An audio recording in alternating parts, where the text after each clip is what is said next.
Good morning all of you.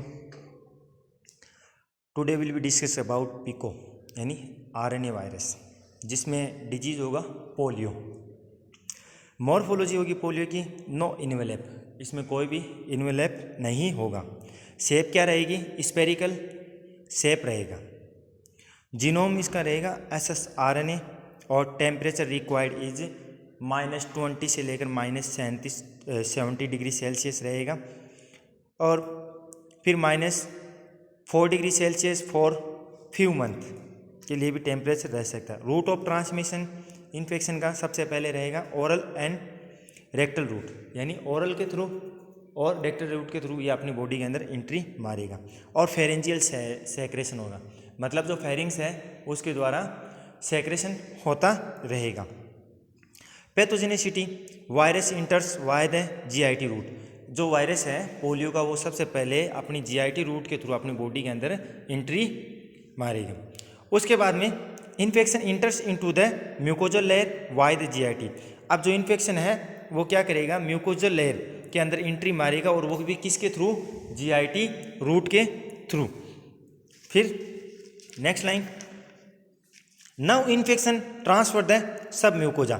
अब जब ये इन्फेक्शन GIT के अंदर ट्रांसफ़र हो चुका है, उसके बाद में ये इन्फेक्शन कहाँ ट्रांसफ़र होगा? इस GIT से म्यूकोजा लेयर के अंदर ट्रांसफ़र होगा। उसके बाद में जो इन्फेक्शन है वो क्या करेगा कि now the is infection transfer for the lymph node. और म्यूकोजा लेयर के बाद में ये इन्फेक्शन जो ट्रांसफ़र होगा वो कहाँ होगा? लिम्फ नोड के अंदर ट्रांसफ़र हो जाएगा। उसके बाद में the virus are multiplies the lymph node, और जैसे ही लिम्फ नोड के अंदर ये ट्रांसमिट होता है उसके बाद में जो वायरस है वो लिम्फ नोड के अंदर अब क्या करेगा? अपनी मल्टीप्लाई मतलब ग्रोथ करना शुरू कर देगा। फिर आता है virus reach to the brain, और उसके बाद में ये वायरस कहाँ प्रेजेंट रहेगा? Reach to the brain and spinal cord के अंदर भी, और cross the blood brain barrier. अब वायरस क्या करेगा? रीच ब्रेन के अंदर, स्पाइनल कॉर्ड के अंदर, और वहाँ से ये क्या करेगा? क्रॉस कर जाएगा किसको? ब्लड ब्रेन बैरियर यानी BBB को क्रॉस करेगा। फिर आता है क्लिनिकल मैनिफेस्टेशन, इसके अंदर दिया इंक्यूबेशन टाइम इसका रहता है 7 to 14 डेज और 3 to 35 डेज भी इंक्यूबेशन इसका टाइम है। Sign and symptoms clinical manifestation, जिसमें सबसे पहले फीवर होगा, मलेज होगा, हेडेक होगा और ड्राउजीनेस। ड्राउजीनेस मीन्स भी थकान होता है, और कॉन्ट्रीब्यूशन श्योर थ्रोट भी होगा। देन 4 टाइप्स ऑफ रिस्पॉन्स में अक्कर, मतलब इसके अंदर पोलियो वायरस जिसमें क्या होगा? 4 टाइप्स के रिस्पॉन्स अक्कर होंगे, जिसमें सबसे पहले दिया है इनापेरेंट इन्फेक्शन। इनापेरेंट इन्फेक्शन मीन्स क्या होता है कि एक तो अपन ये बोल सकते हैं कि पूर्व मतलब जो बिफोर इन्फेक्शन हो सकता है या फिर आफ्टर इन्फेक्शन हो सकता है। मतलब इसका ये बताया गया हिंदी के अंदर, यानी पूर्व संक्रमण या फिर आफ्टर संक्रमण, जिसमें टाइमिंग अक्कर इन 90 से लेकर 95% और have no sign and symptom, और कोई भी क्लिनिकल मैनिफेस्टेशन इसके क्या होते हैं? शो नहीं होते हैं। ठीक है। फिर आता है हैव नो क्लिनिकल मैनिफेस्टेशन, कोई सिम्टम शो नहीं होंगे, और रिकवरी पॉसिबल, और जो इसकी रिकवरी रेट है या फिर फेज है वो क्या होगी? पॉसिबल होगी। अब आता है abortive infection. Abortive infection means क्या होता है कि fails to replicate some time replicate, मतलब कुछ समय के लिए तो ये क्या करता है? रेप्लिकेशन करता ही नहीं है, और समटाइम्स ये रेप्लिकेशन कर भी सकता है। यह है अबॉर्टिव का मीन्स। अब इसमें क्या होता है? Seen in 4 to 8%। Sign and symptoms में इन्फ्लुएंजा वायरस है वैसे इसके साइन एंड सिम्टम्स शो होंगे, जैसे वो स्नीजिंग, चिल्स, रनिंग नोज वगैरह, उसकी सी की तरह इसके सिम्टम्स शो होंगे। Recovery with in few days, और जैसे ही इन्फ्लुएंजा वायरस है उसकी रिकवरी फ्यू डेज है, उसी तरीके से इसकी भी रिकवरी क्या रहेगी? फ्यू डेज रहेगी। वो भी कौन सी स्टेज के अंदर? अबॉर्टिव इन्फेक्शन के अंदर। फिर आता है non paralytic infection. Non paralytic मतलब कोई भी पैरालाइसिस नहीं होगा, तो अक्कर इन 1 to 2% केसेस के अंदर, और sign and symptom influenza virus की तरह ही इसके साइन एंड सिम्टम्स शो होंगे। फिर आता है पैरालाइटिक इन्फेक्शन, अक्कर इन 0.1 से लेकर 2% पैरालाइटिक अक्कर होगा, और रेस्पिरेटरी फेलियर हो सकता है। में occur because of muscles spasm, जब भी रेस्पिरेटरी फेलम होगा तो इसके अंदर क्या होगा, जो इनका मसल्स है वो क्या हो जाएगा, स्पाजम यानी हार्ड हो जाएगा और पेशेंट की डेथ अक्कर होगी इन फ्यू डेज के अंदर। और साइन सिम्टम्स तो sign and symptoms last for longer period के लिए भी आ सकते हैं और मोर देन ईयर्स यानी कुछ सालों तक भी आ सकते हैं। तो डायग्नोस्टिक टेस्ट के अंदर अपन क्या करेंगे, आइसोलेशन करेंगे ऑफ वायरस, यानी जिस व्यक्ति को हो चुका है उसको अपन आइसोलेट कर देंगे। सीपीटी टेस्ट करेंगे, सीएफटी टेस्ट करेंगे। सीएफटी टेस्ट के अंदर क्या बताया कि complete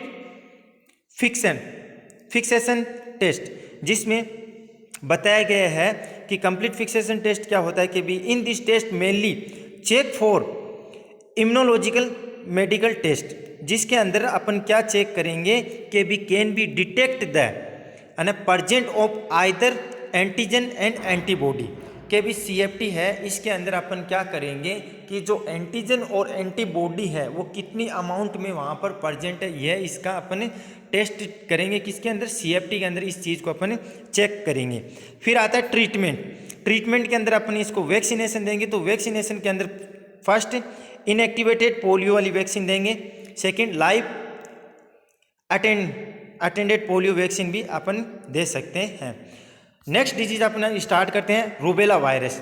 rubella virus German measles है, जिसकी मॉर्फोलॉजी है 50 से लेकर 70 mm इन डायामीटर और लिपिड इन्वेलप, यानी जो लिक्विड होता है लिपिड्स उसके अंदर ये क्या होता है, इन्वेलप होता है और कंटेन ग्लाइकोप्रोटीन, और बनाता क्या है, ग्लाइकोप्रोटीन। जीनोम SSRNA रहेगा।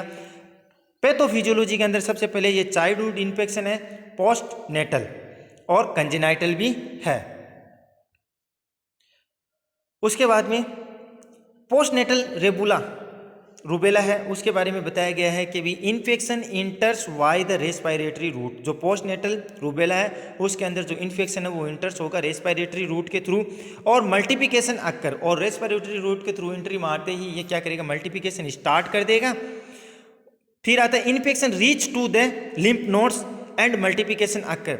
अब क्या होगा, जो इन्फेक्शन है वो रीच कहाँ प्रेजेंट रहेगा, लिम्फ नोड के अंदर, और वहाँ पर मल्टीप्लिकेशन अक्कर कर देगा। फिर infection spread in the blood. अब वहाँ से इन्फेक्शन कहाँ स्प्रेड हो जाएगा, ब्लड्स के अंदर और वाई द लिम्फ नोड्स के through and then all in body, और वहाँ से यानी वाई द लिम्फ नोड के थ्रू स्प्रेड होगा और कहाँ चला जाएगा, all over in body. Clinical manifestation में सबसे पहले फीवर होगा एंड मलेज भी होगा।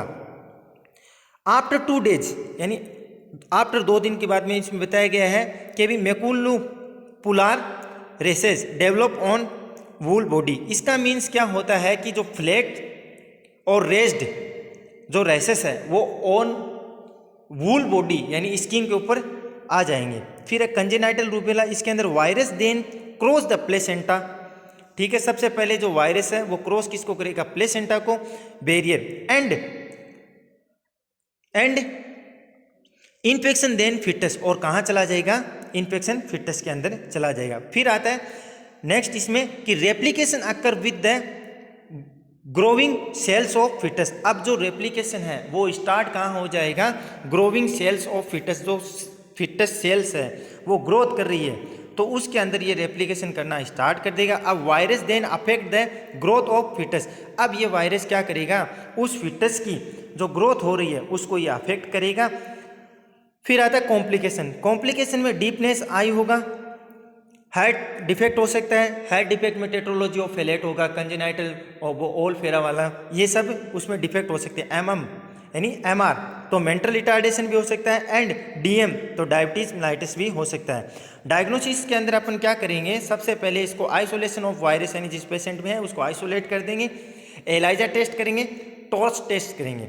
टॉर्च टेस्ट के अंदर क्या होता है कि भी ग्रुप ऑफ ब्लड टेस्ट होता है जो फॉर सेवरल इन्फेक्शन चेक करता है इन द ब्रेन के अंदर। मतलब टॉर्च इन्फेक्शन है वो ब्रेन इन्फेक्शन यानी ब्रेन के अंदर इन्फेक्शन चेक करते हैं, जो ग्रुप टेस्ट होता है। ठीक है, फिर आता है ट्रीटमेंट के अंदर अपन इसको वैक्सीनेशन देंगे, जिसमें वैक्सीनेशन में कौन सी MMR वैक्सीनेशन देंगे और रूबेला इम्यूनोग्लोबिन्स वैक्सीन भी अपन इसको देंगे, जो क्या रहेगा, इसको अच्छे से ट्रीट कर सके।